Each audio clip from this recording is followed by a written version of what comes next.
Hello मेरे प्यारे बच्चों, आज के वीडियो में मैं पूरे विज्ञान के 50 मोस्ट इंपॉर्टेंट क्वेश्चन लाया हूँ जो बड़े नंबर में बोर्ड एग्जाम में रिपीट मोड में पूछे जाते हैं। इन 50 क्वेश्चन को तो आप अच्छे से बोन कर लीजिए। बाकी मैंने पूरी विज्ञान वगैरह पढ़ा रखी है, डिस्क्रिप्शन में लिंक मिल जाएगी, जरूर देखना। जो बच्चा इस वीडियो को लाइक शेयर करे, भगवान उसके 95% से ज़्यादा जरूर दिलाए। चलिए वीडियो को स्टार्ट करते हैं। तो पहले प्रश्न पे हम आ जाते हैं। पहला प्रश्न आपसे क्या बोल रहा है, प्लास्टर ऑफ पेरिस को आर्द्र रोधी बर्तन में क्यों रखा जाना चाहिए, इसकी व्याख्या कीजिए। देखो, जो भी क्वेश्चन मैं ले रहा हूँ ये सारे क्वेश्चन रिपीट मोड में बार बार आते ही आते हैं और ये सारे हिंदी मीडियम बोर्ड्स के लिए इंपॉर्टेंट है। देखिए, प्लास्टर ऑफ पेरिस को आर्द्र रोधी बर्तन में रखा जाता है क्योंकि आर्द्रता का मतलब क्या होता है, नमी। ठीक है, जिसके अंदर पानी होगा, नमी होगी। ठीक है, अगर उसके संपर्क में आकर बड़ी तीव्रता से जिप्सम में परिवर्तित हो जाता है। अगर आप प्लास्टर ऑफ पेरिस को जिसमें नमी है, पानी, उसमें रखोगे तो उसके संपर्क में आते ही ना फटाक से रिएक्ट करता है और क्या बना देता है, जिप्सम बना देता है। सॉलिड जिप्सम क्या होता है, शक्त होता है, परिवर्तित हो जाता है, जो कि एक बहुत ही कठोर पदार्थ है। अभिक्रिया का समीकरण कुछ इस प्रकार है। ये हमारा क्या है, ये हमारा है बाबू POP, plaster of Paris. Plaster of Paris नमी, ठीक है, आर्द्रता मतलब हल्का सा पानी, ये हमारा पानी है। जैसे ही प्लास्टर ऑफ पेरिस पानी के संपर्क में आएगा तो ये क्या बना देगा, ये बना देगा जिप्सम। जिप्सम का जो रासायनिक सूत्र होता है वो क्या होता है, CaSO4.2H2। और प्लास्टर ऑफ पेरिस का क्या होता है, CaSO4 ½ H2। इस चीज़ का विशेष ध्यान रखें। ठीक है, तो ये क्वेश्चंस बहुत ही तगड़ा है और बहुत इंपॉर्टेंट है। अगला प्रश्न है, ऊष्माक्षेपी एवं ऊष्माशोषी अभिक्रिया का क्या अर्थ है, उदाहरण देकर समझाइए। ये जो प्रश्न है बच्चों, इसके नाम से ही आप समझ पा रहे हैं कि ऊष्माशोषी क्या हुआ, ऊष्माक्षेपी क्या हुआ।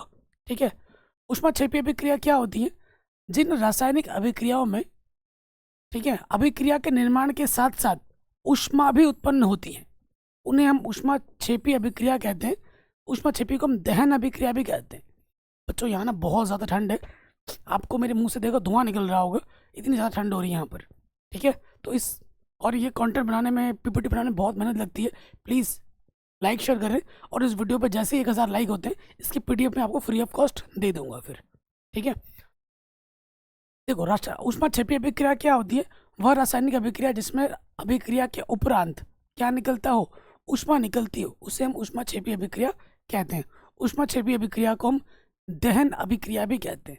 एक उदाहरण लेते हैं, जैसे कि ये हमारा मीथेन है, CH4 है। जलाएंगे, जलाने के लिए किसकी आवश्यकता होती है, ऑक्सीजन की। बिना ऑक्सीजन के भाई कुछ चलता ही नहीं है। तो ये हमारा मीथेन है, ऑक्सीजन के साथ हम जलाएंगे तो क्या निकलेगा, थोड़ा कार्बन डाइऑक्साइड निकलेगा, थोड़ा सा भाप निकलेगा। पानी है, गैसीय अवस्था में, उसे हम क्या कहते हैं, भाप कहते हैं, और ऊष्मा निकलेगी। ये ऊष्माक्षेपी का उदाहरण है।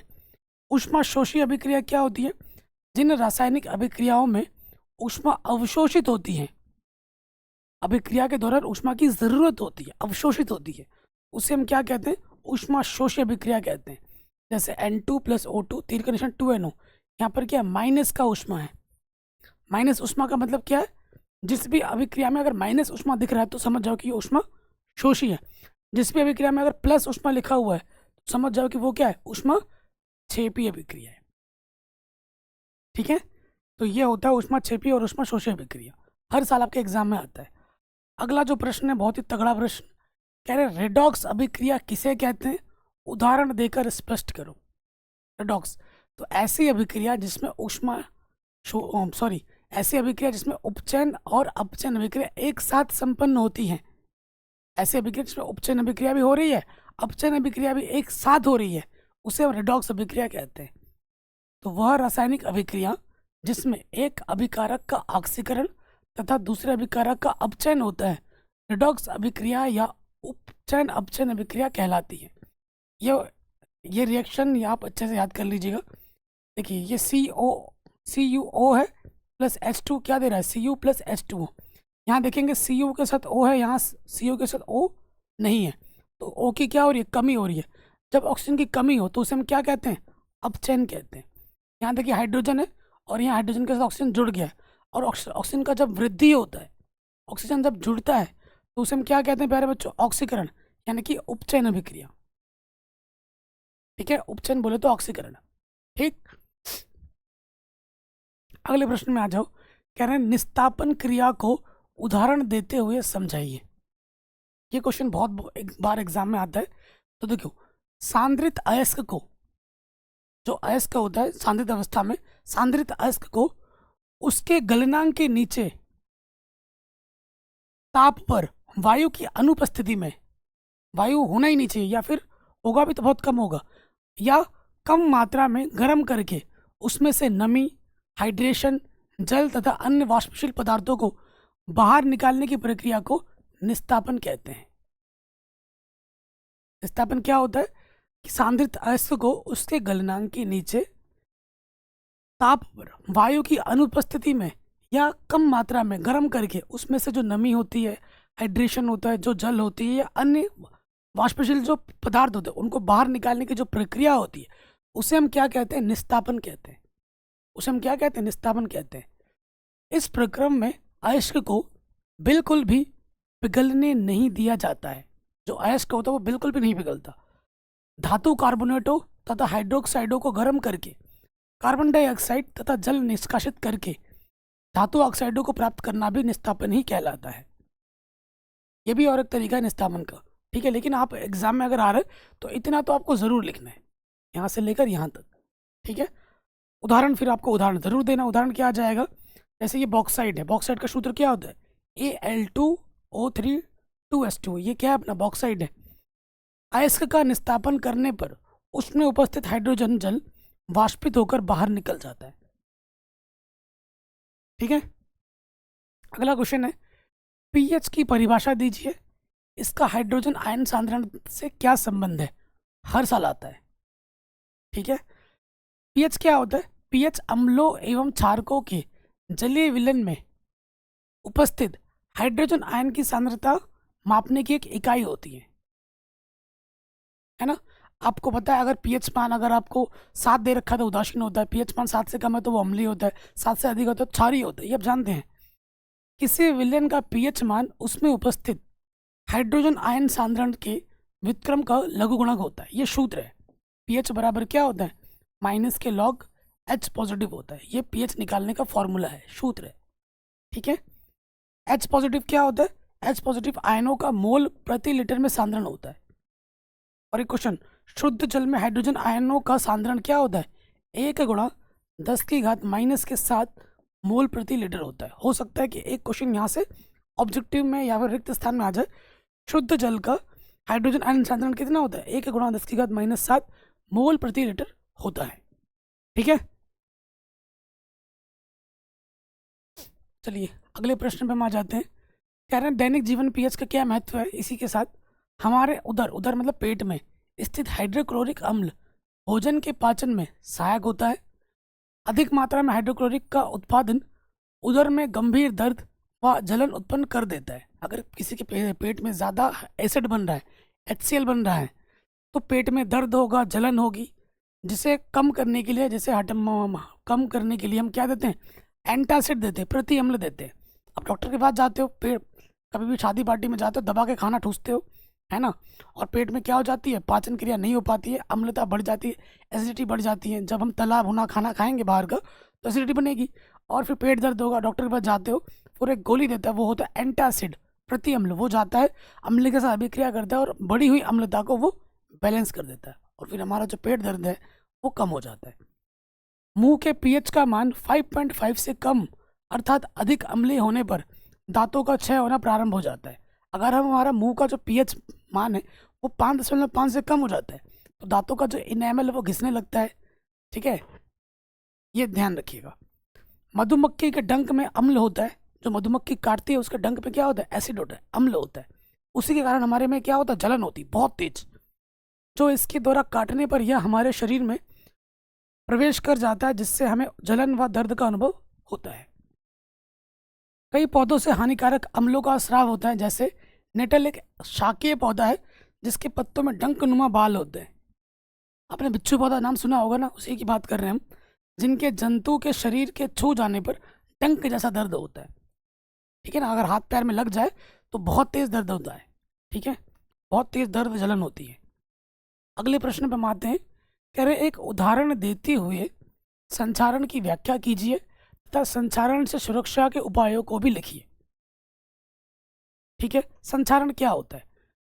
नम वायु के संपर्क में आने पर कोई भी धातु का जो पदार्थ है अगर नमी के संपर्क में आ जाता है, ठीक है, आने पर सतह की धातु का क्षरण संचारण कहलाता है। देखो, कोई भी लोहे की वस्तु या कोई भी एक वस्तु जो धात्विक हो उसे बाहर छोड़ दो और वो कुछ दिनों के बाद देखो उसके ऊपर एक भूरी भूरी परत जम रही है, उसकी ऊपरी परत को वो नष्ट कर देती है। यही क्या कहलाता है? संचारण कहलाता है। यह एक आक्सीकारक प्रक्रम है। जैसे उदाहरण, लोहे पर जंग लगना, चांदी का बदरंग होना, तांबे या कांसे पर हरी परत चढ़ जाना, ये सब क्या है? संचारण के उदाहरण है। कैसे बचा जा सकता है इनको? संचारण से कैसे बच सकते हैं? पेंट लगाकर। आपने देखा होगा ट्रैक्टर ट्रॉली, हमारे घर के जो बाहर गेट्स होते हैं उन पे हम पेंट कर देते हैं। क्यों? क्योंकि जो उसकी ऊपरी परत है उस पर एक लेयर चढ़ जाती है और वो सुरक्षा कवच का काम करती है और वो डायरेक्ट जो नमी है वो लोहे जो भी धातु है उसके संपर्क में नहीं आता। वो किसके संपर्क में आता है? पेंट के संपर्क में।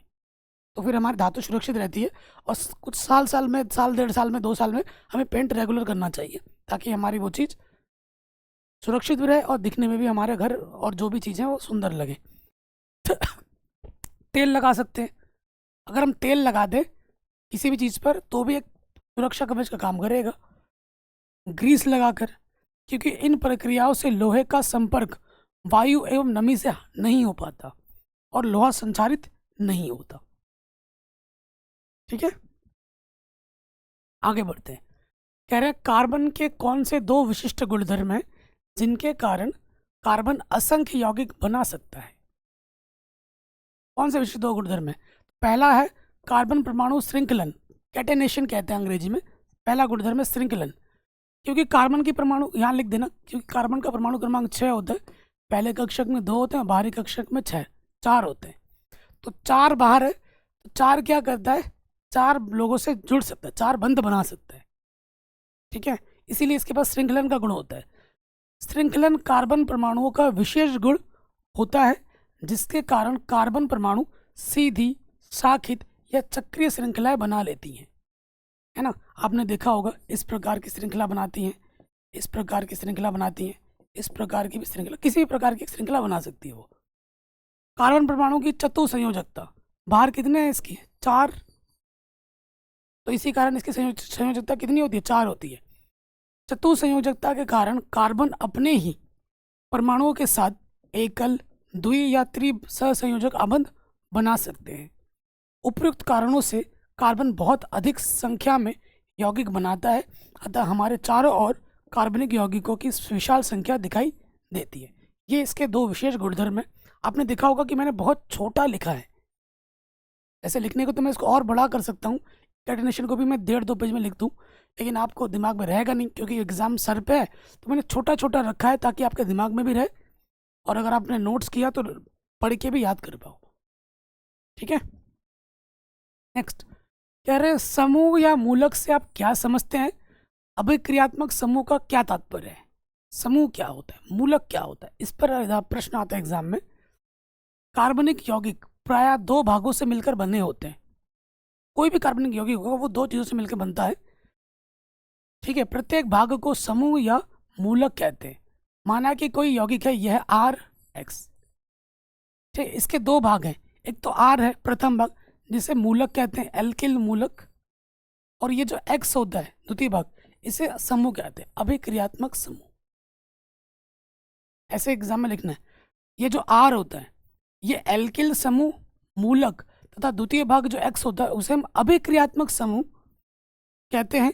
एल्किल मूलक किसी संतृप्त हाइड्रोकार्बन से एक हाइड्रोजन परमाणु कम करने पर प्राप्त होता है तथा यौगिक के भौतिक गुणों को प्रदर्शित करता है। यह आपको एग्जाम में लिखना है। ठीक है, अगर देखो मैंने अगर लिख दिया, यहाँ लिख दिया CH3 OH लिख दिया, तो ये CH3 क्या होगा? ये मेरा R की जगह पर है और ये OH मेरा क्या है? ये OH मेरा क्रियात्मक समूह है। ठीक है, ये मेरा समूह है और ये समूह बता रहा है, इसकी प्रकृति को बता रहा है, इस पूरे यौगिक की प्रकृति को बताता है कि ये क्या है भैया? एल्कोहलिक समूह का है ना। तो जैसे मेरा नाम तारक शाह है तो मेरा सरनेम क्या बताता है कि मैं किस समुदाय से हूँ, किस जाति से हूँ या किस, है ना, जो भी हमारा सरनेम होता है वो किसी चीज़ को बताता है, इंडिकेट करता है। तो वही ये जो वही चीज़ है, ठीक है। ये उसका नाम है, ये इसका सरनेम है। ये जो आपका ये क्रियात्मक समूह सरनेम होता है, सरनेम उसकी गुणवत्ता को बताता है, उसके उसके उसका जो नेचर है उसको बताता है, ठीक है। आम भाषा में मैंने आपको समझा दिया। अभिक्रियात्मक समूह क्या होता है? यह समूह यौगिक का वह भाग है जिस पर यौगिक के रासायनिक गुण निर्भर करते हैं। जैसे OH का मैंने उदाहरण दिया था अभी, वे कार्बनिक यौगिक जिनका अभिक्रियात्मक समूह एक ही होता है रासायनिक गुणों में समान होते हैं। जैसे CH3OH, CH2OH, है ना, इस तरीके का कुछ C2H5OH, ये जो भी OH लग रहा है, तो इनके जो गुणधर्म होंगे सबके वो क्या होंगे? समान होंगे, ठीक है। नेक्स्ट, निम्न के IUPAC नाम लिखिए। IUPAC नाम लिखने के लिए हर साल एग्जाम में आता ही आता है। मैंने एक वीडियो बनाई थी IUPAC नामकरण पर 1.5 घंटे की, ठीक है। मैंने हर एक चीज़ को डिटेल में समझाया था। सिर्फ नामांकन पे ही मैंने 1.5 घंटे की वीडियो बनाई थी। कई बच्चों ने नहीं देखा है। जो यूट्यूब में जो अच्छे कंटेंट होते हैं ना, जो नॉलेजेबल कंटेंट है, उसको आप सराहते नहीं है। आपको छपरी कंटेंट पसंद होते हैं, 10 मिनट 15 मिनट 20 मिनट में आएगा, हाँ हाँ हाँ वो करके हंसाएगा और वन शंट आके पढ़ा के चला जाएगा, वही आपको अच्छा लगेगा। जो टीचर आपके लिए दिल से मेहनत करता है आप उसको सपोर्ट करते ही नहीं हो, ठीक है। वो उस टीचर को सपोर्ट करते हो जो फेंकता आके क्लास में लंबी लंबी, है ना। देखिए जैसे ये है, यहाँ पे देखिए CS, सबसे पहले देखो कार्बन कितना है, 1 2 3 4, 4 कार्बन है। IUPAC नाम लगाना है तो देखिए सबसे पहले हमें क्या करना होता है, सबसे पहले क्या करना होता है, लंबी चेन देखनी होती है। लंबी चेन देखो, ये लंबी चेन है अपनी, ठीक है। कितने कार्बन है? 1 2 3। 3 कार्बन पे क्या होता है? प्रोप होता है, ठीक है। 3 कार्बन पे प्रोप होता है। और इसके साथ ये क्या लगा है? CH3 ग्रुप को हम क्या कहते हैं? मेथिल कहते हैं। अगर नंबरिंग करेंगे तो देखो नंबरिंग कहाँ से करेंगे? यहाँ से कर लो, यहाँ से करो। कार्बन पे 1 2 3 हो गया, तो 2 पे क्या लगा है? मेथिल लगा है। 2 मेथिल, 1 2 3 कार्बन है, 3 कार्बन पे प्रोप होता है, सारे सिंगल बॉन्ड है तो प्रोपेन हो गया। और 2 पे ही क्या लगा है? देखो OH ग्रुप लगा है तो ऑल, ठीक है। 2 मेथिल प्रोपेन 2 ऑल, ये इसका नाम है। इसी क्वेश्चन को बार बार पूछा गया है तो अच्छे से दिमाग में रख लेना, एक तरीके से रट लेना। फिर यहाँ पे देखो, ये देखिए लंबी कार्बन श्रृंखला, देखो यहाँ पर ये आ गई। कितने कार्बन है? 1 2 3। 3 कार्बन पे क्या होता है? प्रोप, सिंगल बॉन्ड है। नंबरिंग करोगे 1 2 3, 2 पे क्या लगा है? देखो डबल बॉन्ड हो, यानी कि कीटोनिक ग्रुप। बाद में क्या लगता है? ओन लगता है, प्रोपेन टू ओन, ठीक है। ये इसका नाम हो गया। आगे बढ़ते हैं। कह रहे हैं हाइड्रोकार्बन की दहन अभिक्रिया पर संक्षिप्त टिप्पणी लिखिए। ये एग्जाम में बार बार आता है, ठीक है। पिछले साल भी आया था और हर साल आता है एग्जाम में, ठीक है। आपने सभी अपर रूपों में कार्बन ऑक्सीजन में दहन करके ऊष्मा, प्रकाश एवं कार्बन डाइऑक्साइड देता है। जितने भी अपर रूप हैं कार्बन के, सभी अपर रूपों में, देखिए अपने सभी अपर रूपों में कार्बन जो होता है ऑक्सीजन में दहन, दहन मतलब जलाना, दहन करके ऊष्मा देगा। जब भी आप जलाओगे तो ऊष्मा मिलेगी, प्रकाश मिलेगा और क्या मिलेगा? कार्बन डाइऑक्साइड देता है।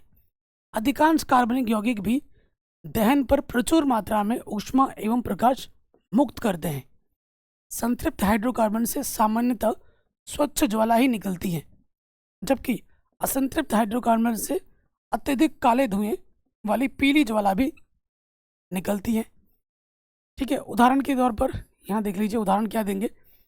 किसी हाइड्रोकार्बन के दहन का सामान्य रासायनिक समीकरण ये होता है, समीकरण है ये CXHY प्लस क्या होता है? X प्लस वाई बट्टे 4 O2, तीर का निशान X CO2 प्लस वाई बट्टे 2 H2O। यहाँ X और Y कुछ भी हो सकता है, जैसे मैंने यहाँ लिख दिया CH4, तो यहाँ X की जगह पर 1 हो गया और Y की जगह पर 4 हो गया। आपको ये 1 और 4 इस सूत्र में रख देना है, तो आपको इसके लिए मिल जाएगा, CH4 के लिए मिल जाएगा, ठीक है। तो ये जो रिएक्शन है ये आपको याद होनी चाहिए। अगर हम मीथेन लेंगे, जैसे मीथेन लेंगे, ये मैंने ले लिया C3H8 लोगे तो देखो X की जगह पे क्या है? 3 है और Y की जगह पे क्या है बाबू? 8 है। ये यहाँ पर रख दोगे सूत्र में तो ये आ जाएगा, ठीक है। इस सूत्र में रखोगे, हल करोगे तो ये आ जाएगा। अगला क्वेश्चन है, एथिल अल्कोहल से एथिलीन कैसे प्राप्त करोगे? कैसे प्राप्त करोगे हर साल एग्जाम में आता है, वो भी बड़े नंबर में आता है। ठीक है, तो हमारे पास एथिल अल्कोहल है, ये हमारा एथिल अल्कोहल है C2H5OH एथिल अल्कोहल है। जब इसमें हम सांद्र H सल्फ्यूरिक अम्ल मिलाएंगे और उसको 100 डिग्री सेल्सियस पर गर्म करेंगे, हमें क्या प्राप्त करना है? एथिल अल्कोहल से एथिलीन प्राप्त करना है। क्या करना है? सबसे पहले एथिल अल्कोहल लेना है, उस पर क्या मिलाएंगे? सल्फ्यूरिक अम्ल मिलाएंगे और उसको 100 डिग्री सेल्सियस टेम्परेचर पर क्या कर देंगे? गर्म कर देंगे। तो हमें क्या मिलेगा? C2H5HSO4, इसे हम क्या कहते हैं? एथिल हाइड्रोजन सल्फेट कहते हैं। और क्या मिलेगा? थोड़ा सा पानी मिलेगा, अभी भी हमें एथिलीन नहीं मिलेगा। फिर हमें क्या करना है? यहाँ से जो हमें एथिल हाइड्रोजन सल्फेट मिला है उसको ले लेना है, उसको ले लिया हमने। अब उसको फिर से गर्म करना है, अब टेम्परेचर और बढ़ा देना है, 160 से 170 डिग्री सेल्सियस के बीच में रखना है टेम्परेचर को। जैसे हम गर्म करेंगे तो हमें क्या मिलेगा? एक एथिलीन गैस मिलेगा, जिसका सूत्र होता है C2H4, और हमें क्या मिलेगा? H2SO4 मिलेगा, सल्फ्यूरिक अम्ल मिलेगा। सल्फ्यूरिक अम्ल तो नीचे रह जाएगा और जो गैस होगी वो भाप की अवस्था में ऊपर उड़ेगी। ठीक है, तो ये अपना आ जाएगा एथिलीन C2H4 गैसीय अवस्था में। ठीक है, तो इस प्रकार से प्राप्त होता है। इसको लिख के याद किया जाता है। आप मुंह से 10 बार भी बोलोगे, 100 बार भी बोलोगे, भूल जाओगे। लेकिन इसे अगर 2-4 बार कॉपी में लिखा तो चाह के भी नहीं भूल पाओगे। और जितने भी रिएक्शन होते हैं बच्चों, उन्हें याद करने का एक ही तरीका है कि भाई लिख लिख के याद करो, इसके अलावा कोई दूसरा उपाय नहीं है। अगले प्रश्न में आ जाते हैं। मिशेल पर संक्षिप्त टिप्पणी लिखिए। ठीक है, मिशेल पर आपको संक्षिप्त टिप्पणी लिखनी है। देखिए, मिशेल जो होता है, ये चित्र आपको एग्जाम में जरूर बनाना है। ठीक है, साबुन के अणु ऐसे होते हैं जिनके दोनों सिरों के विभिन्न गुणधर्म होते हैं। ठीक है, साबुन के जो सिरे होते हैं, एक सिरा इधर एक सिरा इधर, इन दोनों सिरों के दो अलग अलग गुणधर्म होते हैं। ठीक है, जल में विलय एक सिरे को जल रागी कहते हैं, एक सिरा जल में ना विलय हो जाता है जिसे हम जल रागी कहते हैं, तथा हाइड्रोकार्बन में विलय दूसरे सिरे को जल विरागी कहते हैं। और ये होता है जल विरागी। एक जल स्नेही होता है, एक जल विरागी होता है। जब साबुन जल की सतह पर होता है, जब साबुन जल की सतह पर होता है, तब इसके अणु अपने को इस प्रकार व्यवस्थित कर लेते हैं कि इसका आयनिक सिरा जल के अंदर होता है। जो इसका आयनिक सिरा होता है वो किधर होता है? जल के अंदर होता है। जबकि हाइड्रोकार्बन पूंछ जल के बाहर की ओर होती है। ठीक है, आयनिक सिरा अंदर होगा और हाइड्रोकार्बन पूंछ जल के बाहर की तरफ होगा। ऐसे अणुओं का बड़ा गुच्छा बनने के कारण होता है, जिसमें जल विरागी पूंछ गुच्छे के आंतरिक हिस्से में होती है, जबकि उसका आयनिक सिरा गुच्छे की सतह पर होता है। देख पा रहे हैं? इस संरचना को मिशेल कहते हैं। ये क्या है? अपना मिशेल है। मिशेल के रूप में साबुन स्वच्छ करने में सक्षम होता है, क्योंकि तेलीय मैल मिशेल के केंद्र में एकत्र हो जाते हैं। अगर मिशेल का निर्माण नहीं होगा तो भाई आपका कपड़ा साफ नहीं होगा। अगर आपके कपड़े में धूल है तो वो साफ हो जाएगी। अगर आपने देखा होगा स्कूल के जो कपड़े पहनते हो, कई दिनों तक पहनते हो, तो यहाँ पर काला काला तेलीय तरफ का हो जाता है। अगर उसे साफ पानी में धोएंगे, ऐसे रगड़ते, तो भी साफ नहीं होता है, जब तक हम साबुन या सरफ नहीं लगाते। और जब साबुन और सरफ में झाग होता है, झाग बोले तो मिसेल, जब तक अच्छा झाग ना हो तब तक कपड़ा साफ अच्छे से नहीं होता है। तो जो झाग है भाई मेरे, वो क्या है? अपना मिसेल है। ठीक है, अगला क्वेश्चन है, साबुन क्या है? इसके बनाने की रासायनिक अभिक्रिया लिखिए। हर साल एग्जाम में आता है। ठीक है, देखो, उच्च अणुभार वाले मोनोकार्बोक्सिलिक अम्लों के सोडियम तथा पोटेशियम लवण क्या कहलाते हैं? साबुन कहलाते हैं। उच्च अणुभार वाले मोनोकार्बोक्सिलिक अम्लों के सोडियम तथा पोटेशियम लवण क्या कहलाते हैं? साबुन कहलाते हैं। ये तेलों और वसाओं के तनु NOH या KOH द्वारा जल अपघटन से प्राप्त किए जाते हैं। इस क्रिया को ही हम क्या कहते हैं? साबुनीकरण कहते हैं। कैसे बनता है साबुन? ये देखिए, ये हमारा क्या है? ट्राइस्टेरीन है, जिसे हम सिंपल भाषा में वसा कहते हैं। ये सूत्र है इसका, CH2OCO C17H35। ये लिख के याद करना है। फिर उसमें हम क्या मिलाएंगे? NOH मिलाएंगे, तो ये मेरा क्या बनेगा? ग्लिसरॉल बनेगा। ये ग्लिसरॉल का सूत्र है और हमारा यहाँ साबुन बन जाएगा। साबुन का सूत्र क्या होता है? C17H35 COONA। ये साबुन का सूत्र है, अणु सूत्र। क्या? C17H35COO Na। ठीक है, ये साबुन का सूत्र। इस प्रकार ये हमारा क्या साबुनीकरण की विधि है, साबुन बनाने की विधि है। बहुत इंपॉर्टेंट है और एग्जाम में हर साल आता है। अगला प्रश्न है, हर साल एग्जाम में आता है, संतृप्त तथा असंतृप्त हाइड्रोकार्बन में क्या अंतर है? भैया जी हर साल आता है, हर साल, इस साल भी आएगा। तो संतृप्त की मैं अगर बात करूं, संतृप्त में होता है सिंगल बॉन्ड, असंतृप्त में होता है डबल बॉन्ड और ट्रिपल बॉन्ड, सिंपल भाषा में। तो वे हाइड्रोकार्बन जिनके अणुओं में उपस्थित कार्बन परमाणुओं में प्रत्येक की चारों संयोजकताएं एकल बंधों द्वारा संतुष्ट होती हैं, संतृप्त हाइड्रोकार्बन कहलाती हैं। उदाहरण के तौर पर मीथेन CH4, प्रोपेन C3H8, है ना। इसका सूत्र क्या होता है? CnH2n+2, एल्केन का सूत्र। अब आ जाते हैं असंतृप्त हाइड्रोकार्बन। ये क्या होता है? ऐसे हाइड्रोकार्बन जिनके अणुओं में उपस्थित कार्बन परमाणुओं के आपस में एक एक संयोजकता बंध बनाने के बाद कार्बन परमाणु के शेष संयोजकताओं को पूर्णतः संतुष्ट करने हेतु हाइड्रोजन परमाणु उपलब्ध नहीं होते हैं और अणु में उपस्थित दो कार्बन परमाणु को आपस में द्विबंध या त्रिबंध बनाना पड़ता है, असंतृप्त हाइड्रोकार्बन कहलाता है। इसको सरल भाषा में भी लिख सकते हैं, ऐसा हाइड्रोकार्बनिक यौगिक जिसमें द्विबंध तथा त्रिबंध पाए जाते हैं असंतृप्त हाइड्रोकार्बन कहलाते हैं। प्रोपीन, ठीक है, एथाइन, ऐसा बोल सकते हैं उदाहरण के तौर पर। ठीक है, अगला क्वेश्चन है, एग्जाम में आता है, प्रतिस्थापन अभिक्रिया पर संक्षिप्त टिप्पणी लिखिए। ठीक है, प्रतिस्थापन यानी कि अलग करना, है ना, हर साल एग्जाम में आता है। देखिए, वे अभिक्रिया जिनमें किसी कार्बनिक अणु के किसी एक या एक से अधिक परमाणु या परमाणु समूह का किसी अन्य परमाणु या परमाणु समूह के द्वारा प्रतिस्थापन हो जाना प्रतिस्थापन अभिक्रिया कहलाता है। एक की जगह पे कोई दूसरा आके बैठ जाता है, उसे प्रतिस्थापन कहते हैं। ठीक है, उदाहरण के तौर पे देखो, ये हमारा मीथेन है, इसमें हमने क्लोरीन की अभिक्रिया कराई, तो यहाँ पे क्या होगा, इसके एक H के जगह पर एक H को हटा के इसका एक क्लोरीन आ जाएगा इसके पास। ठीक है, इसका एक H कम, इसका CH4 है, यहाँ से एक H को हटाएगा और इसका एक क्लोरीन इसके जगह पे आ जाएगा, तो क्या बना देगा? CH3Cl, और इसका एक H और इसका एक Cl क्या बनाएगा? HCl। तो ये अभिक्रिया हमारी क्या हुई? प्रतिस्थापन अभिक्रिया हुई। एग्जाम में हर साल आता है। ठीक है, अगला क्वेश्चन है, मीथेन की सूर्य के प्रकाश की उपस्थिति में क्लोरीन के साथ क्या अभिक्रिया होती है? देखिए, लगातार पूछा जा रहा है।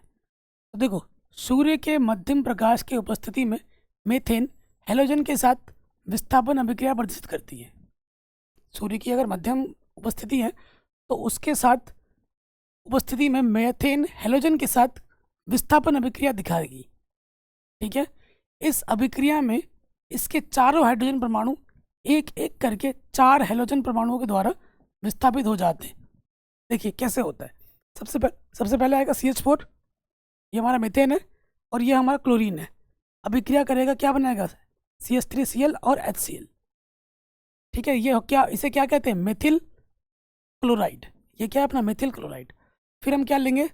मेथिल क्लोराइड को लेंगे और इसमें फिर से मिला देंगे क्लोरीन। ठीक है, तो फिर यहाँ से देखो, एक H यहाँ से कम होगा और यहाँ से क्लोरीन आ जाएगा, क्या बनाएगा? HCl बनाएगा, और यहाँ बचेगा CH2 और इसका एक Cl और इसका एक Cl, क्या बनाएगा? CH2Cl2। ये क्या है? अपना डाइक्लोरोमीथेन। ये क्या है? अपना डाइक्लोरो, 2 बार 2 क्लोरो है ना, मीथेन मतलब एक कार्बन है, तो डाइक्लोरोमीथेन है ये। उसके बाद फिर से हम ये लेंगे CH2Cl2 और क्लोरीन फिर से मिलाएंगे, HCl बनेगा, और यहाँ पर एक कार्बन फिर कम हो जाएगा। अब आ जाएगा, एक कार्बन कम होगा और एक क्लोरीन बढ़ जाएगा। कार्बन एक कम होगा, क्लोरीन एक बढ़ जाएगा, बढ़ाते रहो, तो ये क्या हो जाएगा? क्लोरोफॉर्म। CHCl3 जो सूत्र होता है वो क्या होता है? क्लोरोफॉर्म का होता है। एग्जाम में आता है बार बार, ये जो क्लोरोफॉर्म का अणुसूत्र है एग्जाम में आता है, बार बार एग्जाम में आता है, ध्यान दीजिएगा। फिर हम लेंगे क्लोरोफॉर्म CHCl3, तो क्लोरीन मिलाएंगे, HCl बनेगा और एक कार्बन फिर से जुड़ जाएगा और हाइड्रोजन एक कम हो जाएगा। ये कम हो गया, एक कार्बन एक क्लोरीन और जुड़ गया, तो ये क्या है? कार्बन टेट्रा क्लोराइड, टेट्रा बोले तो 4। ठीक है, तो यह है अभिक्रिया, एग्जाम में आता है। अगला क्वेश्चन है, बहुत इंपॉर्टेंट है, भर्जन क्या है? यह क्रिया किन सांद्रित अयस्कों के लिए प्रयोग में लाई जाती है, ये बताना है। सांद्रित अयस्क को अकेले या किसी अन्य पदार्थ के साथ मिला करके उसके गलनांक के नीचे, उसके गलनांक के पिघलाना नहीं है, बिना पिघलाए वायु की नियंत्रित मात्रा में, इससे पहले हमने निस्तापन पढ़ा था, वहाँ वायु की अनुपस्थिति थी, यही अंतर है मेन। वहाँ पर वायु बिल्कुल चाहिए ही नहीं था, यहाँ पर वायु चाहिए लेकिन नियंत्रित मात्रा में। गर्म करने की क्रिया को भर्जन कहा जाता है। यह क्रिया मुख्यतः सल्फाइड अयस्कों के लिए प्रयुक्त की जाती है। किन के लिए प्रयुक्त किया जाता है? इनका प्रयोग किया जाता है सल्फाइड अयस्कों के लिए। ठीक है, भर्जन तथा निस्तापन में केवल इतना ही अंतर होता है कि भर्जन निस्तापन की अपेक्षा कुछ अधिक ताप तथा वायु की नियंत्रित मात्रा की उपस्थिति में पूर्ण होती है। ठीक है, मैंने बोल दिया था यही इसका मेन अंतर है, स्टार्टिंग में ही बोल दिया था। कह रहे अयस्क व खनिज को परिभाषित कीजिए। अयस्क तथा खनिज में क्या अंतर है ये भी बताना है। अयस्क होता है, खनिज होता है, गैंग भी होता है। गैंग बोले तो अशुद्धि, गैंग मतलब ये नहीं कि 2-4 लोग आ मिलके 2-4 लोगों का गैंग बना दिया, ईगल गैंग, वो गैंग नहीं। ये यहाँ गैंग से मतलब होता है अशुद्धि से। तो खनिज क्या होता है? खनिज को हम अंग्रेजी में मिनरल्स कहते हैं। प्रकृति में पृथ्वी के अंदर धातु तथा उसके यौगिक जिस रूप में पाए जाते हैं उसको खनिज कहते हैं, जैसे लोहा, कोयला, ये क्या है? अपना खनिज है। अयस्क क्या होता है? जिस खनिज से किसी धातु को प्रचुर मात्रा में कम खर्चे पर आसानी से प्राप्त किया जा सके उसे हम उस खनिज का अयस्क कहते हैं। ठीक है, जैसे कि एल्यूमिनियस, बॉक्साइट। ठीक है, खनिज तथा अयस्क में क्या अंतर है? बहुत एक ही सिंपल सा अंतर है कि सभी अयस्क खनिज होते हैं। जितने भी अयस्क हैं वो खनिज है, लेकिन सभी खनिज अयस्क नहीं होते हैं। जितने भी अयस्क हैं वो सारे खनिज हैं, लेकिन सारे खनिज अयस्क नहीं होते हैं। क्योंकि क्या डेफिनेशन है, अभी मैंने बोला था कि अयस्क उसे ही कहा जाएगा जिस खनिज से किसी धातु को प्रचुर मात्रा में हम निकाल सके कम खर्चे पर, वो होगा अपना अयस्क। अगला क्वेश्चन है, लार में पाए जाने वाले एंजाइम का नाम लिखिए और बताइए इसके क्या कार्य हैं। हमारे मुंह में जब भी हम कोई खाना देखते हैं स्वादिष्ट, जो आपको बहुत पसंद है, मुंह में पानी आ जाता है, तो वो जो पानी होता है वो एक खास तरीके का पानी है, उसे हम लार कहते हैं। ठीक है, और लार में कौन सा एंजाइम पाया जाता है? लार में एमिलेज एंजाइम पाया जाता है। कौन सा एंजाइम पाया जाता है? एमिलेज, जो स्टार्च को ग्लूकोज और माल्टोज में तोड़ देता है, परिवर्तित कर देता है। मानव तथा कुछ अन्य स्तन पोषियों के लार में एमिलेज पाया जाता है, जो पाचन में सहायक होता है, और पौधे एवं कुछ बैक्टीरिया भी इस एंजाइम को पैदा करते हैं। ठीक है, पाचन क्रिया में ये सहायक होते हैं हमारे।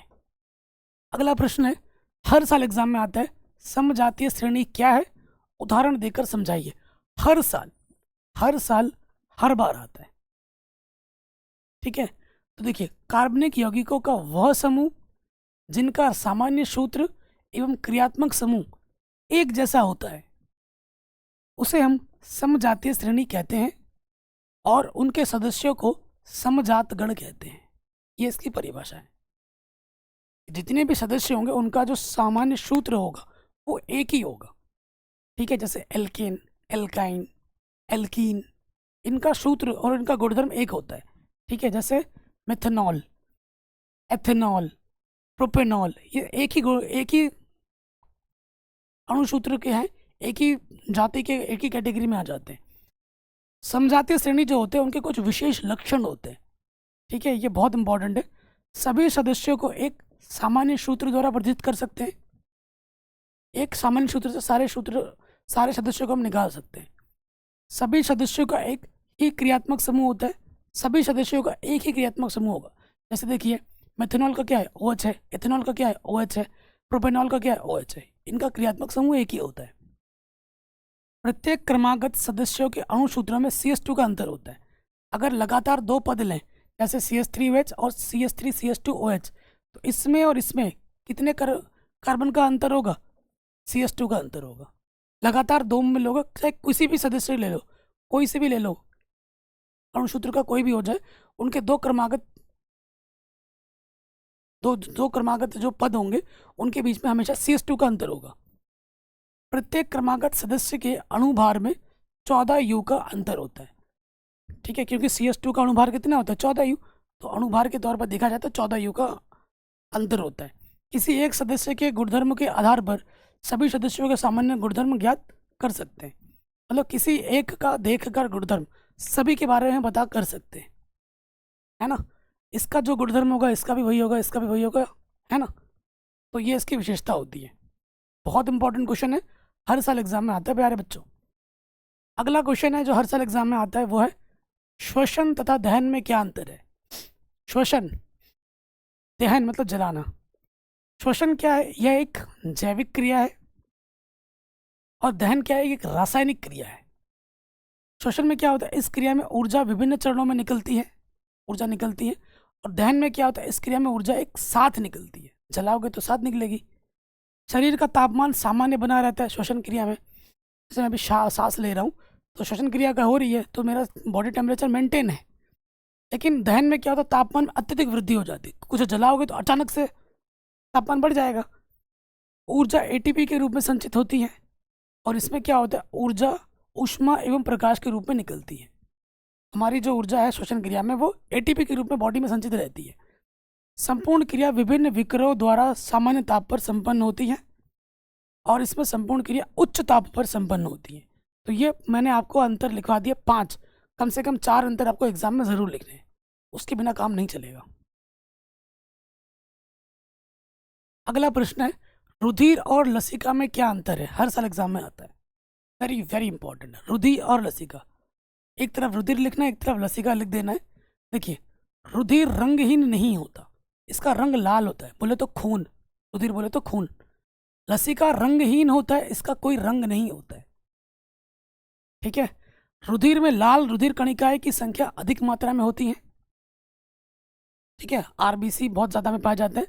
लसिका में लाल रुधिर कणिकाएं की संख्या की मात्रा बहुत कम होती पाई जाती है, लेकिन बहुत कम होती है।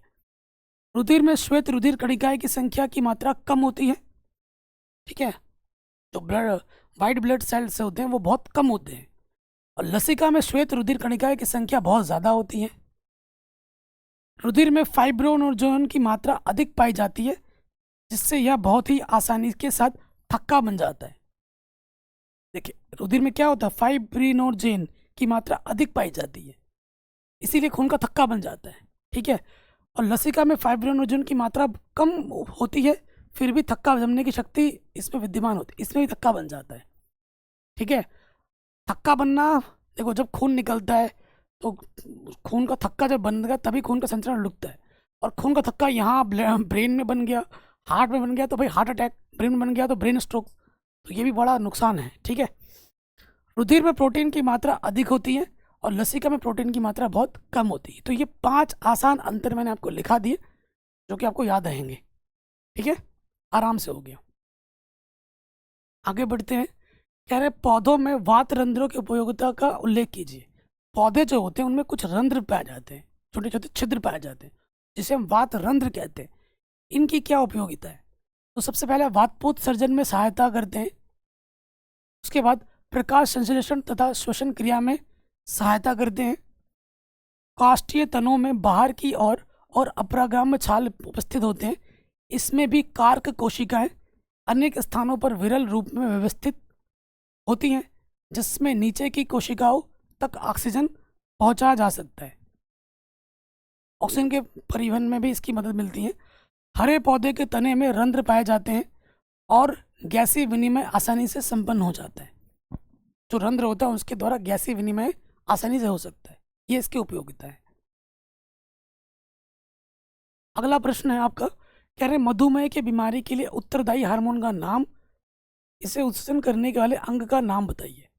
जो मधुमेह, जैसे हम कहते हैं शुगर की बीमारी है, लोगों को बोल देते हैं ना कि भाई इसको तो शुगर हो गया है।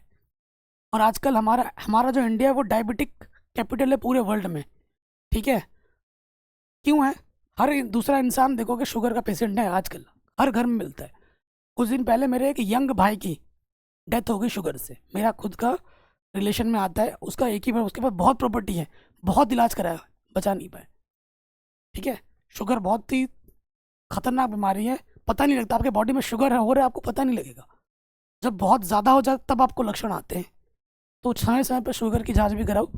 अभी भगवान का मैं शुगर गुजार हूँ कि मेरा शुगर भाई अभी मेंटेन है। जो फास्टिंग ब्लड शुगर होता है ना इंसान का, फास्टिंग ब्लड शुगर वो 70 से 100 के बीच में होना चाहिए। ठीक है, तो मेरा जो अभी फास्टिंग ब्लड शुगर आता है वो 80 आता है, यानी कि नॉर्मल है। तो देखिए, मधुमेह की बीमारी के लिए उत्तरदायी हार्मोन इंसुलिन है। यह अग्नाशय की लैंगरहैंस की द्वीपिकाओं में बनता है। कहाँ बनता है? अग्नाशय जो होता है अपना, उसकी लैंगरहैंस की द्वीपिकाओं में बनता है ये। ठीक है, और ये हमारा क्या है? यज्ञाशय, जिसे हम क्या कहते हैं? पैनक्रियाज भी कहते हैं, यहाँ बनता है। अगला क्वेश्चन है जो एग्जाम में हर साल बार बार आता है, एक तंत्रिका कोशिका की संरचना बनाइए और इसके कार्यों का वर्णन कीजिए। ये इसका चित्र है, हर साल हर बार बार बार एग्जाम में आता ही आता है। अब किसी बोर्ड में क्यों ना हो, UP, Bihar, MP, Rajasthan, Uttarakhand, Jharkhand, CBSE, किसी भी बोर्ड में ये आता ही आता है। तो इसकी बना लेना। ये हमारा क्या है दोस्त? तंत्रिकाक्ष है, ये दुमिका है, ये हमारा केंद्रक है, ये कोशिकाएं है, और ये हमारा लसिका का अंतिम सिरा है, ये वाला। हमारे पूरी बॉडी में ऐसे अनंत बने पड़े हैं। ठीक है, कार्य क्या होता है? कोई भी सूचना तंत्रिका कोशिका के द्विमकाकृत सिरे द्वारा उपार्जित की जाती है। ठीक है, इनके द्वारा क्या किया जाता है? कोई भी इंफॉर्मेशन इनके द्वारा बताई जाती है, और एक रासायनिक क्रिया द्वारा यह एक विद्युत आवेश पैदा करती है। यह आवेग द्विमिका से कोशिका तक जाता है। ठीक है, यहाँ तक जाता है, और तब तंत्रिकाक्ष में होता हुआ इसके अंतिम सिरे तक यहाँ तक पहुँचता है, और एक्सॉन के अंत में विद्युत आवेग कुछ रसायनों का विमोचन करता है, और ये रसायन रिक्त स्थान या सिनेप्स को पार करते तथा अगली तंत्रिका को कोशिका में इसी तरह का विद्युत आवेग प्रारंभ करते हैं। और यही हमारे शरीर में तंत्रिका आवेग की मात्रा के सामान्य योजना है, जो तंत्रिका कोशिकाओं का प्रमुख कार्य करते हैं। मतलब सूचना का आदान प्रदान करते हैं। जो भी चीज़ हमसे घटेगी, जैसे मैंने इसको टच किया, अब ये जो सूचना मिली, ये जो चीज़ है ना हमारे बॉडी में फैले पड़े, अनंत है, करोड़ों अरबों में है, हम ऐसे इतने हैं कि गिन नहीं सकते। तो ये क्या करते हैं? यहाँ से सूचना को यहाँ भेजेंगे, यहाँ से यहाँ तक अंतिम सिरे में जाएगा, इसके साथ कोई दूसरा टच होगा, फिर ऐसे भेजता है। तो माइक्रो सेकंड से भी कम समय में एक सूचना यहाँ से तुरंत आपके मस्तिष्क तक पहुँच जाती है। और ये कौन करता है? तंत्रिका कोशिका करता है। अगले प्रश्न में आते हैं, नलिका विहीन ग्रंथि अतः अंतःस्रावी ग्रंथि से आप क्या समझते हैं? थायराइड ग्रंथि का क्या कार्य है, ये बताना है। तो अंतःस्रावी ग्रंथि क्या होती है? हार्मोन स्रावित करने वाली ग्रंथियों को नलिका विहीन ग्रंथियां या अंतःस्रावी ग्रंथियां कहते हैं, क्योंकि इनमें वाहिकाएं नहीं होती हैं, इसीलिए इसको नलिका विहीन कहते हैं। और ये अपना स्राव सीधे रुधिर में छोड़ती है। कहाँ छोड़ती है अपना स्राव? सीधे खून में। रुधिर के साथ प्रत्येक हार्मोन शरीर में विशिष्ट स्थान पर पहुंचकर विशिष्ट परिवर्तन करता है। ठीक है, हार्मोन का बहुत है। आजकल देख रहे हो, हार्मोन की वजह से लड़का को लड़की बना दे रहे हैं, लड़की को लड़का बना दे रहे हैं। सारा खेल किसका है? हार्मोन का है। ठीक है, हमें जो लड़कियां पसंद आती हैं, ये किसके लिए? ये हमारे लिए, हमें प्यार हो गया, ये कौन बोलता है? ये इसके लिए भी हमारे हार्मोन जिम्मेदार है। अगर तुम्हारे शरीर से हार्मोन निकाल दूँ, ठीक है, अगर टेस्टोस्टेरोन की जगह एस्ट्रोजन हार्मोन डाल दूँ ना, तो कुछ दिन बाद तुम्हें लड़कियां पसंद नहीं आएंगी, तुम्हें लड़के पसंद आने लगेंगे। ठीक है, तो ये सारा खेल किसका है? सारा खेल हार्मोन का है। ठीक है, जब हम जवान होते हैं तो हमारे हार्मोन हमारे शरीर में बढ़ते हैं, टेस्टोस्टेरोन बढ़ते हैं, तो हमें हमारी लड़कियां अच्छी लगने लगती हैं। कुछ टाइम बाद जब हम बुढ़े होने लगते हैं तो वही हार्मोन जब धीरे धीरे कम होते हैं तो फिर वो कोई भी अच्छा नहीं लगता। तो ये सारा खेल हार्मोन का है। ठीक है, फिर जैसे हार्मोन ये क्या करते हैं? वृद्धि की दर को परिवर्तित करते हैं, गौण लैंगिक लक्षणों का प्रतिरक्षित करते हैं, लैंगिक परिपक्वता भी यही करते हैं। ठीक है, नेक्स्ट क्वेश्चन है, अच्छा, मानव शरीर में पाई जाने वाली अंतःस्रावी ग्रंथियां कौन कौन सी हैं? ये चित्र देख लीजिए एक बार। सबसे पहली ग्रंथि है पीयूष ग्रंथि। यह मस्तिष्क में स्थित होती है। इसके द्वारा स्रावित हार्मोन ऑक्सीटोसिन, वैसिप्रोसिन और सेमेटोट्रोपिक होते हैं। ठीक है। थायराइड ग्रंथि है, यह ग्रंथि यंत्र के पार्श्व अधर तल पर स्थित द्विपालित संरचना होती है। यह मुख्य रूप से थायरोक्सिन या थायराइड हार्मोन स्रावित करती है, जो कि मुख्यतः आयोडीन का उत्पादन है। यह हार्मोन शरीर की उपापचयी क्रियाओं का नियमन तथा नियंत्रण करती है। ठीक है, तो बहुत इंपॉर्टेंट थायराइड ग्रंथि है ये हमारी। ठीक है, अगला आता है पैराथायराइड ग्रंथि। ये क्या होती है? पैराथायराइड ग्रंथि यह भी गले में स्थित होती है। कहाँ होता है? यह गले में होता है। एड्रिनल ग्रंथि कहाँ होता है? यह उदर में वृक्क के पास स्थिर होता है, पेट में, यहाँ किडनी के पास। थाइमस ग्रंथि यह वक्ष में स्थित होती है। पिनियल काय यह मस्तिष्क में स्थित होता है। तो एक का पूछा था मैंने, बाकी वो का भी बता दिया। अगले प्रश्न में वहां जाते हैं। मनुष्य के पाचन तंत्र का नामांकित चित्र बनाइए। यह आपको हर साल बोर्ड एग्जाम में मिलता है, हर साल आता है, तो इसकी प्रैक्टिस अच्छे से कर लो। ये जीभ है, ये मुंह है, ये ग्रसिका है, ये हमारा अमाशय है, ये अपना क्षुद्रांत है, ये अपना अग्नाशय है। ठीक है, ये अपना परिशेषिका है, ये गुदा द्वार है, ये अपनी बड़ी कोलोन है, ये अपनी छोटी कोलोन है। कोलोन बोले तो आंत है ना। तो ये आपको अच्छे से बनाना आना चाहिए। ये हमारा क्या है? ये हमारा लिवर है। तो ये आपको अच्छे से बनाना आना चाहिए। हर साल आपको एग्जाम में मिलेगा ही मिलेगा, हर साल। अगले प्रश्न में आ जाओ। पाचक रस पर संक्षिप्त टिप्पणी लिखिए। पाचक रस क्या होते हैं? पाचन क्रिया में पाचक रस महत्वपूर्ण भूमिका निभाते हैं। पाचक रस निम्नलिखित प्रकार के होते हैं। पहला आ जाता है लार, जिसके पर आधारित प्रश्न हम पहले ही पढ़ चुके हैं। भोजन को निगलने में सहायक होते हैं। मंड को शर्करा में बदल देता है, ये लार का काम है। फिर जठर रस, हाइड्रोक्लोरिक अम्ल भोजन के माध्यम को अम्लीय बना देता है। ठीक है, पेट में जो भी खाना जाता है उसको पचाने का काम कौन करता है? हाइड्रोक्लोरिक अम्ल। हमारे पेट में हाइड्रोक्लोरिक अम्ल नेचुरली बनता रहता है। पेप्सिन प्रोटीन को पेप्टोन्स में बदल देता है, ये जठर रस का काम है। अग्नाशयी रस ट्रिप्सिन प्रोटीन को अमीनो अम्ल में बदल देता है। लाइपेज वसा को वसी अम्ल और ग्लिसरॉल में बदल देता है। एमाइलेज कार्बोहाइड्रेट को माल्टोज और अन्य शर्कराओं में बदल देता है। ठीक है, आंतरस सुक्रेज, लैक्टेज और माल्टेज शर्करा को ग्लूकोज में बदल देता है। इरेप्सिन शेष प्रोटीन को अमीनो अम्ल में बदल देता है। अगला क्वेश्चन है, अनैच्छिक क्रियाएं तथा प्रतिवर्ती क्रियाओं में क्या अंतर है? हर साल ये क्वेश्चन आता ही आता है अंतर में। इधर अनैच्छिक लिखोगे, उधर प्रतिवर्ती क्रिया लिखोगे। शरीर या शरीर के किसी अंग की क्रियाएं जिन्हें हम अपनी इच्छा से नियंत्रित नहीं कर सकते, इन्हें अनिच्छिक क्रियाएं कहते हैं। ठीक है, जैसे तुम्हारा हाथ आग में लगा है, तुम चाह के भी अपना हाथ आग में ऐसे रख सकते हो? नहीं ना, जैसे हाथ लगेगा हाथ तुम तुरंत हटा लोगे, चाह के भी तुम रख नहीं पाओगे। तुम्हारे पैर में सुई घुस रही है, तुम ऐसे जबरदस्ती घुसाड़ लोगे? नहीं, सुई लगते चुभन लगते तुम्हारा पैर फटक से वहां पर हट जाता है। ये अनिच्छिक क्रिया है।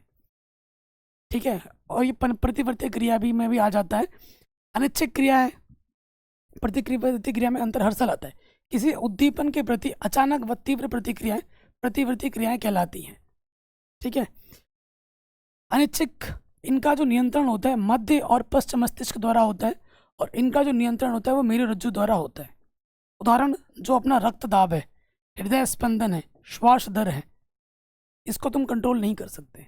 तुम चाह के भी कुछ नहीं कर सकते। तुम्हारे अंदर ही बॉडी में हार्ट बीट फुदक रहा है, ये जो रक्तचाप बॉडी के अंदर खून बह रही है, ब्लड प्रेशर है, वो चलता रहेगा। तुम चाह के भी उसको नहीं रोक नहीं सकते।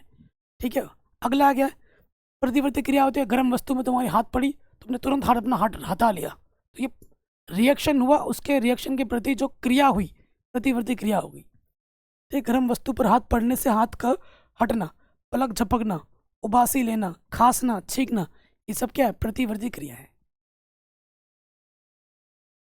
अगला क्वेश्चन है, परिवार नियोजन से क्या आप समझते हैं? छोटी परिवार के महत्व को समझाइए। बहुत ज़रूरी है आज के समय में, हमारे इंडिया में तो बहुत ज़रूरी है, और कुछ विशेष समुदाय को और भी ज़रूरत है इस चीज़ की, है ना। क्योंकि देखो, अगर परिवार में एक इंसान 100 रुपये कमा रहा है, आपका पिताजी, और घर में 2 बच्चे हैं, तो मान लेते हैं कि 4 लोग के घर में 25-25 रुपये का बंटवारा हो रहा है एक एक जने के हिसाब में, और उससे खाना पीना सब कुछ हो रहा है।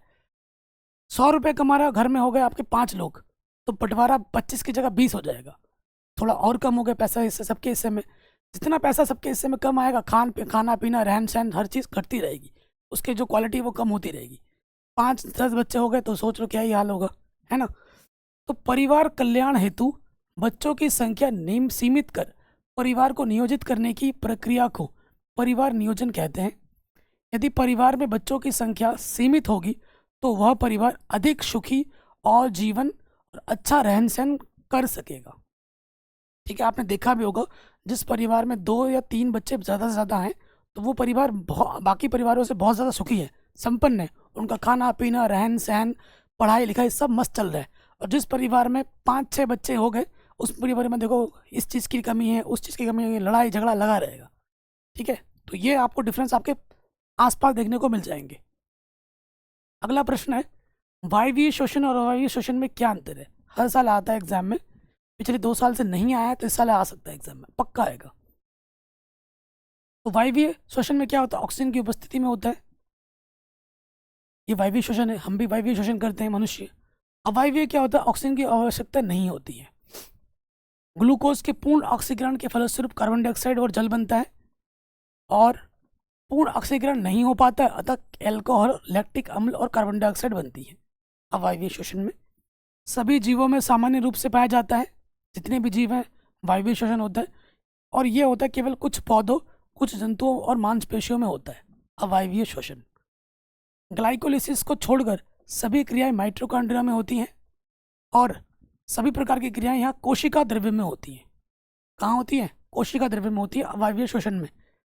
ऊर्जा काफ़ी मात्रा में निकलती है, जैसे कि 673 किलो कैलोरी, और इसमें बहुत कम मात्रा में निकलती है, जैसे 21 से 24 किलो कैलोरी।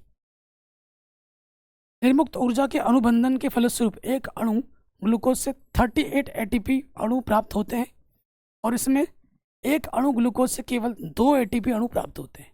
तो ये इसके प्रमुख अंतर है जो एग्जाम में बार बार आते हैं।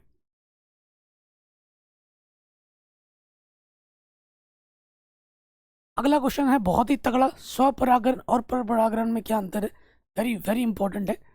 देखिए, स्वपरागण क्या होता है, पुष्प द्विलिंगी होते हैं। जब एक लिंगी होते हैं तो नर व मादा पुष्प एक ही पौधे पर होते हैं, उसे हम स्वपरागण में होगा। परपरागण क्या होता है, पुष्प द्विलिंगी अथवा एक लिंगी नर व मादा पुष्प अलग अलग पौधों पर भी हो सकते हैं। ठीक है, नर और मादा भाग एक साथ परिपक्व होते हैं स्वपरागण में, और परपरागण में क्या होता है, अधिकतर अवस्थाओं में नर व मादा भाग अलग अलग समय पर परिपक्व होते हैं परपरागण में। पुंकेसर व स्त्रीकेसर पुष्प में इस प्रकार स्थित होते हैं कि परागकण आसानी से वर्तिकाग्र पर गिर जाए, और परपरागण में क्या होता है, नर और मादा भाग प्राय इस प्रकार व्यवस्थित होते हैं कि परागकण उसी पुष्प वर्तिकाग्र पर पहुंच सके। पुष्प प्राय सुगंध रहित, अनाकर्षक, छोटे और मकरंद रहित होते हैं। छोटे होंगे, सुगंध नहीं होगी। और इसमें क्या होता है, पुष्प प्राय गंध युक्त होते हैं, आकर्षक होते हैं, बड़े होते हैं, और छोटे समूह में मकरंद युक्त होते हैं। कुछ पौधों के पुष्प कभी खुलते ही नहीं हैं, हमेशा बंद रहते हैं, और इस प्रकार की व्यवस्था इसमें नहीं होती है, सारे फूल खुलते ही खुलते हैं। तो ये होता है स्वपरागण और परपरागण में अंतर, यानी कि परपरागण बेस्ट है। अगला क्वेश्चन है, एक संकर और द्विसंकर से आप क्या समझते हैं, उदाहरण देकर समझाइए। हर साल आता है। एक संकर संकरण विपरीत लक्षण वाले नर तथा मादा के मध्य जब केवल एक जोड़ा विपरीत लक्षणों के अध्ययन के लिए संकरण कराया जाता है तो इन विपरीत लक्षणों के संकरण को एक संकर या संकरण कहते हैं। जैसे लाल फूल वाले तथा सफेद फूल वाले पौधे के मध्य संकरण, ये क्या हो जाएंगे, एक संकरण। अब आता है द्विसंकर संकरण। ठीक है, दो, जब विपरीत लक्षणों वाले नर तथा मादा के मध्य 2 जोड़ा, वहाँ एक था, यहाँ 2 जोड़ा विपरीत लक्षणों के अध्ययन के लिए संकरण कराया जाता है तो इसे द्विसंकरण कहते हैं। जैसे पीले गोल बीज वाले और हरे झुर्रीदार बीज वाले पौधों के मध्य संकरण। यहाँ पर 2 है, पीला है, गोल है, हरा है, झुर्रीदार है, 2 गुण है इसमें। इसमें क्या था, सफ़ेद लाल, 1 गुण था इसमें। तो ये एक संकर हुआ, ये अपना द्विसंकर हुआ। अगला क्वेश्चन है, मूल रोमों द्वारा जल का अवशोषण किस प्रकार होता है, स्पष्ट कीजिए। ये जो मूल रोम होता है इनमें जल का अवशोषण किस प्रकार होता है? तो मूल रोम मृदा में उपस्थित जल को परासरण दाब के कारण अवशोषित करते हैं। जो परासरण दाब लगता है उसी के कारण मूल रोम उन जल को अपनी ओर आकर्षित करते हैं। मूल रोम कोशिकाओं का परासरण दाब मृदा जल के परासरण दाब से अधिक होता है, इसीलिए मूल रोम कोशिकाओं में जल प्रवेश कर जाता है। मूल रोम कोशिकाओं से जल कॉर्टेक्स कोशिकाओं में जाता है। इस कोशिकाओं में जाता है, कॉर्टेक्स कोशिकाओं में जाता है। अगला क्वेश्चन है जो कि एग्जाम में हर साल आता है और इस चैप्टर को मैंने कुछ दिन डिटेल में पढ़ा है और ये जितने भी चित्र हैं मैंने उनको एनिमेशन की मदद से समझाया है। पूरे यूट्यूब पे एनिमेशन नहीं मिलेगा, मैंने आपको एनिमेशन की मदद से समझाया है। जाके देख लेना, मज़ा आ जाएगा आपको। ये जो चीज़ आपको रटना नहीं पड़ेगा, इतना मक्खन के तरीके से समझा रखा है। क्वेश्चन क्या है, और आपको पता है ये 5 नंबर के क्वेश्चन आना ही है, हर साल आता है। अवतल दर्पण के सम्मुख स्थित वस्तु में प्रतिबिंब का बनना किरण आरेख द्वारा प्रदर्शित कीजिए और प्रकृति बताइए और वस्तु की स्थिति बताइए। पहला क्या बोले, वक्रता केंद्र से अधिक दूरी पर या अनंत एवं वक्रता के केंद्र के बीच में हो तो क्या होगा? ठीक है, तो देखो जब वस्तु हमारा यहाँ पर है, जब वस्तु दर्पण के वक्रता केंद्र से अधिक दूरी पर है, ये अपना वक्रता केंद्र है, इससे दूर है रखी हो, तो प्रतिबिंब की स्थिति कैसी होती है? देखो यहाँ से जाएगा, ये वस्तु है, यहाँ से जाएगा सी से होता हुआ और यहीं से जाके यहीं से टकरा के वापस आएगा, फिर यहाँ से जाएगा, यहाँ पर टकराएगा और फोकस से होता हुआ जाता है। तो ये जो इसने और यहाँ टकराई, तो यहाँ हमारा क्या बना, प्रतिबिंब बना। तो प्रतिबिंब बहुत छोटा बनेगा और उल्टा बनेगा। तो क्या होता है, वक्रता केंद्र तथा फोकस के बीच में क्या होगा, वस्तु से छोटा बनेगा प्रतिबिंब। ये वस्तु इतनी बड़ी थी, प्रतिबिंब इतना छोटा है, और क्या बनेगा, वास्तविक बनेगा, उल्टा बनेगा। ये ऐसा बनेगा, ये चित्र बनाना आपको एग्जाम में। दूसरा केस क्या है, वक्रता केंद्र पर अगर वस्तु को रख दे, सी पर ही वस्तु को रख दे, ठीक है, तो यहाँ पर रखोगे तो पहले तो यहाँ फोकस से होता हुआ जाता है, ये गया, जब भी फोकस से होता जाएगा इसके समांतर जाता है, ठीक है, इसके समांतर जाएगा। अगली वाली जो रेखा है वो यहाँ से जाएगी, यहाँ से टकरा के वो कहाँ से जाती है, फोकस से जाती है। और ये रेखा और ये रेखा यहाँ पर टकराई, तो यहाँ हमारा क्या बनेगा, प्रतिबिंब बनेगा। जो वस्तु की जो ऊंचाई होगी, प्रतिबिंब की ऊंचाई भी वही होगी, तो आकार होगा वो वस्तु के बराबर होगा, और ये उल्टा होगा और वास्तविक होगा।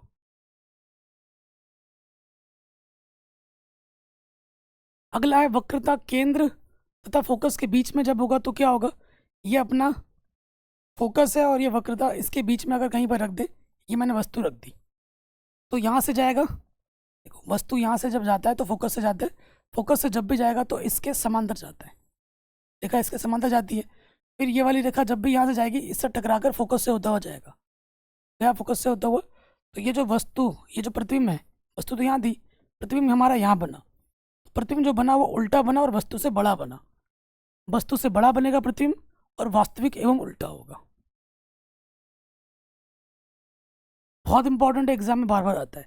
प्रतिबिंब बनाने के 2 नियम हैं, आप उस 2 नियम को जाके सीखिए चैप्टर नंबर 10 में। आप कोई सा भी कंडीशन जब देखोगे फटाफट बना लोगे, कोई रट्टा मारने का सिस्टम ही नहीं होगा। ये आप यहाँ अगर आपने देखा तो आपको रट्टा मारना पड़ेगा, और वहाँ एक बार सीख गए तो कोई भी कंडीशन दे दे आप धड़ाधड़ बना दोगे कि भैया ये गए, ये ऐसा जाएगा, ऐसा जाएगा, ऐसा रटना पड़ेगा ही नहीं, आराम से सीख जाओगे। ठीक है, तो ये वाली कंडीशन है, ये वाला कंडीशन में जानबूझ के मैं नहीं बता रहा हूँ। आपसे मैं रिक्वेस्ट करूँगा मेरे भाइयों बहनों, जो चैप्टर नंबर 9 है नई एनसीईआरटी बुक के आधार पर मैंने पढ़ा दी है, एनिमेशन की मदद से जाके देखिए।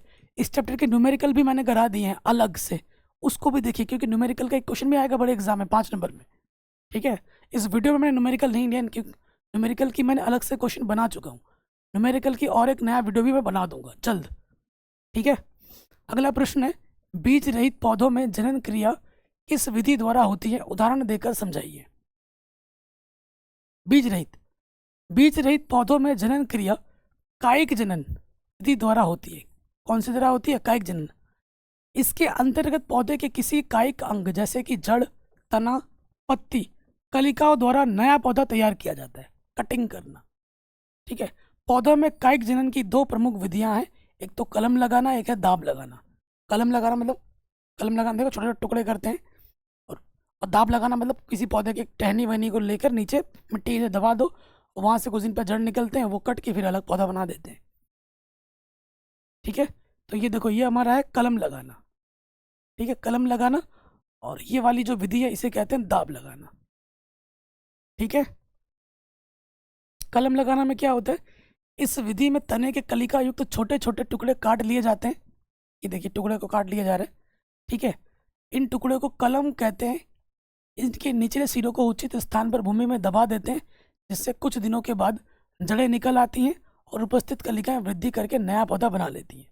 ठीक है, इसके अंदर दबा देते हैं, कुछ दिन के बाद इसमें जड़ें निकल आती हैं, फिर एक नया पौधा बना देती हैं। दाब लगाना क्या होता है, जैसे ये पौधा है, इसमें से टहनी है, इस टहनी को हम पेड़ के नीचे दबा देंगे, मतलब जमीन के नीचे दबा देंगे, कुछ दिन बाद ये जड़ निकलने लगेगी, बाद में यहाँ से काट के कहीं और गाड़ देंगे तो एक नया पौधा बन जाएगा। इसे कहते हैं दाब लगाना। अगला प्रश्न है, प्रकाश के अपवर्तन के नियमों का उल्लेख कीजिए। प्रकाश का अपवर्तन किसे कहते हैं, नियम लिखिए चित्र सहित। ये क्वेश्चन हर साल एग्जाम में आता है। प्रकाश का परावर्तन हो या फिर अपवर्तन हो, दोनों में से एक जरूर आएगा। तो पहला नियम क्या है, आपतित किरण, अपवर्तित किरण तथा आपतन बिंदु अभिलंब तीनों एक ही तल में होते हैं। इन्हीं दो माध्यमों के लिए एक ही रंग के प्रकाश के लिए आपतन कोण की ज्या तथा अपवर्तन कोण की ज्या का जो अनुपात होता है वो एक नियतांक होता है, जिसे हम स्नेल का नियम भी कहते हैं। ये क्वेश्चन हर साल एग्जाम में आता है। ठीक है, किसी विद्युत परिपथ में अमीटर और वोल्ट मीटर क्यों लगाया जाता है। ठीक है, ये आप देख रहे हैं वोल्ट मीटर, ये हमारा है अमीटर।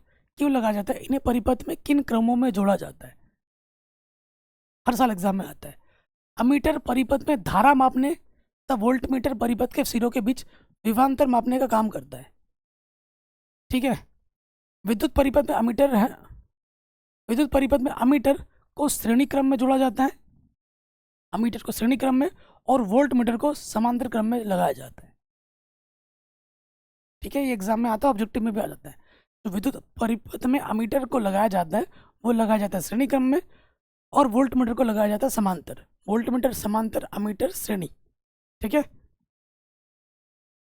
नेक्स्ट, उत्तल दर्पण में प्रतिबिंब किस प्रकार बनता है, किरण आरेख खींचकर दर्शाइए। तो देखिए, उत्तल दर्पण द्वारा प्रतिबिंब सदैव ही वस्तु से छोटा, सीधा और आभासी तथा ध्रुव फोकस के बीच बनता है। ठीक है, ये इसका चित्र है। अगर इसके बारे में आपको डिटेल में जानना है तो मैंने बोला वीडियो जाके देख लेना। ये कुछ केस से मैंने दिखा दिया। अगला क्वेश्चन जो हर साल एग्जाम में आता है, दूरदृष्टि दोष, निकट दृष्टि दोष किसे कहते हैं, निवारण कैसे होगा। इनमें से एक तो हर साल आएगा ही आएगा। दूरदृष्टि दोष किसे कहते हैं या किन कारणों से होता है, इस दोष निवारण के लिए किस प्रकार का लेंस प्रयुक्त किया जाता है, किरण आरेख द्वारा समझाइए। हर साल आता है। दृष्टि दोष युक्त कोई व्यक्ति दूर की वस्तुओं को तो स्पष्ट देख सकता है। देखो, नाम का उल्टा होगा। दूर दृष्टि दोष है तो कोई व्यक्ति अगर दूर की वस्तु को तो स्पष्ट देख पा रहा है, लेकिन पास की वस्तु को वो स्पष्ट नहीं देख पा रहा है, तो उस व्यक्ति को कौन सा दोष है, दूर दृष्टि दोष है, क्योंकि उसका जो निकट का बिंदु वो दूर खिसक गया है, इसीलिए उसे दूर दृष्टि दोष कहते हैं। निकट रखी वस्तुओं को सुस्पष्ट नहीं देख पाता, ऐसे दोषयुक्त व्यक्ति का निकट बिंदु, सामान्यतः निकट बिंदु 25 सेंटीमीटर होता है, से दूर हट जाता है। उसका जो निकट बिंदु है वो दूर हट गया है, इसीलिए उसको दूर दृष्टि दोष कहा जाता है। कारण क्या है, अभिनेत्र लेंस की फोकस दूरी अत्यधिक हो जाना, नेत्र गोलक का छोटा हो जाना, ये इसका कारण है। निवारण क्या होगा, चश्मा लगाकर। इस दोष के व्यक्ति को अभिसारी लेंस, बोले तो उत्तल लेंस का उपयोग करके संशोधित किया जा सकता है, ठीक किया जा सकता है। देखो, अब जो जिसको दोष है उसका जो प्रतिबिंब बन रहा है वो ये जो है इससे बाहर बन रहा है। क्या बन रहा है, ये जो हमारी है दृष्टिपटल, उससे क्या हो रहा है, बाहर बन रहा है। लेकिन जैसे ये बंदा चश्मा लगा लेगा, उसका जो प्रतिबिंब फिर से कहाँ बनने लगेगा, दृष्टिपटल पे बनने लगेगा। तो अगर किसी को दूर दृष्टि दोष है, उसे उत्तल लेंस का, सही फोकस लेंस का, उत्तल लेंस का चश्मा लगाने पर उसका जो प्रतिबिंब है, जो पहले दृष्टिपटल से बाहर बन रहा था, फिर कहाँ बनने लगता है, दृष्टिपटल पे बनने लगता है, तो फिर उसको साफ साफ दिखाई देने लगता है। इसी का उल्टा निकट दृष्टि दोष क्या होता है, इस दोष में व्यक्ति निकट रखी वस्तुओं को तो स्पष्ट देख सकता है, परंतु दूर की वस्तु को स्पष्ट नहीं देख सकता। ठीक है, ऐसा दोष को हम, ऐसा दोष युक्त व्यक्ति का जो दूर बिंदु होता है वो अनंत पे ना होकर नेत्र के पास आ जाता है, इसीलिए उसको निकट दृष्टि दोष कहते हैं, क्योंकि वो निकट का वस्तु तो साफ देख पा रहे लेकिन दूर का नहीं देख पाता। ठीक है, कारण क्या है? अभिनेत्र लेंस की वक्रता का अत्यधिक हो जाना और नेत्र गोलक का लंबा हो जाना। ठीक है, अभी ये जो व्यक्ति है, ठीक है, इसका जो दूर बिंदु है वो पास आ गया है। अब जो इसका प्रतिबिंब बन रहा है वो दृष्टिपटल पे नहीं बन रहा है, वो उससे पहले ही बन जा रहा है, यहाँ पे बन जा रहा है प्रतिबिंब। ठीक है, इसीलिए वो दूर का वस्तु नहीं देख पा रहा है। लेकिन जैसे ही वो चश्मा लगा लेगा अवतल लेंस का, अपसारी लेंस, ठीक है, अगर किसी को निकट दृष्टि दोष है तो उसे कौन सा चश्मा लगाना पड़ेगा? अवतल लेंस, जिसे बोलते हैं अपसारी लेंस भी कहते हैं। जैसे ही उसने ये चश्मा लगा लिया, उसका प्रतिबिंब फिर से कहाँ बनने लगेगा? दृष्टिपटल पे बनने लगेगा और उसको फिर से साफ साफ दिखाई देने लगेगा।